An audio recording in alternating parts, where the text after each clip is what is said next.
Hey guys, how's everyone doing?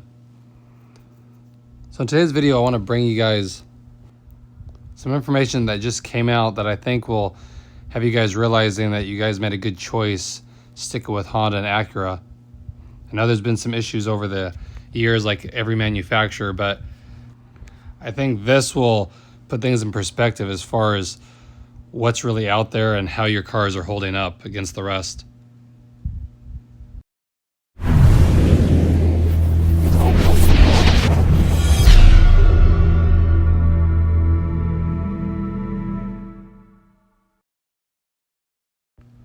So like I said, there's been a lot of issues with Honda and Acura over the last few years, but other manufacturers having a lot more problems, believe it or not. So this article just came out that named the top 3 Japanese brands that are the least reliable.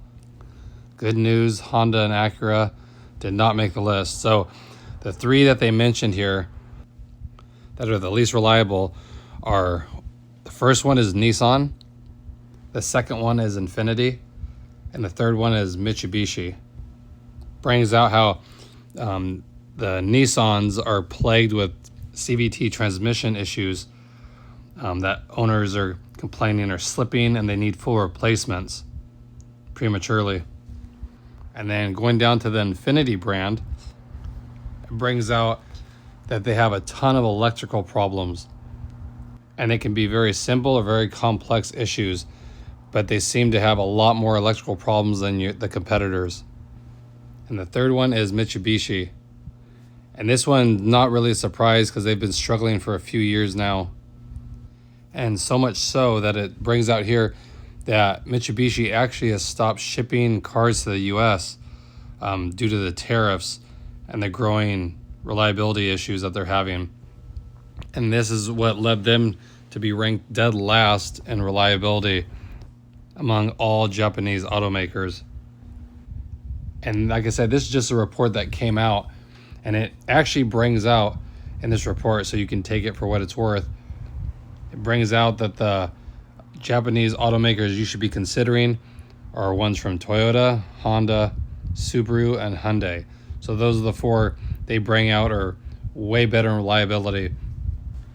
And I want to bring this to you guys because sometimes there's a lot of issues going on with Hondas and Acuras, and you feel like, oh, they're just falling apart, but they are great cars. They really are. And like I said, I've just hit 4 years with mine and had no issues with it.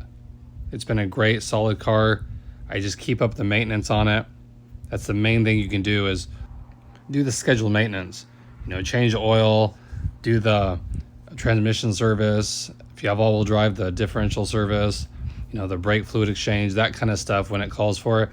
It might be a few $100s, and you might always want to try to save some money, but those are the kind of things that will keep these cars running and give you more trouble-free years.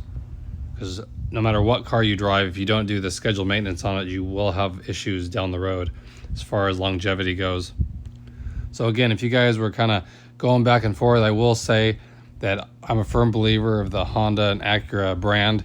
Even though they've had their issues recently, you kind of look outside and see what the other automakers are doing, and they have even bigger issues. You know, I'll take a audio system issue where you have to replace the Fokker connectors, and then they extend the warranty on that even for 8 years, over a car that's having CVT replacements across the board. Kind of what you see on a lot of these other automakers. So again, I just want to bring that to your attention. If you guys are kind of deciding what platform to buy, if you're in the market for a car, you know, like I said, personally, I do enjoy Honda and Acuras. I think you get a solid reputation, and they stand behind their products in the end. So if there are issues, they do fix them and come out with TSBs and things to get those taken care of as well. So again, I just want to keep you guys in the loop. Hope everyone's having a good day out there, staying safe. I appreciate it, and I'll catch you guys in the next video.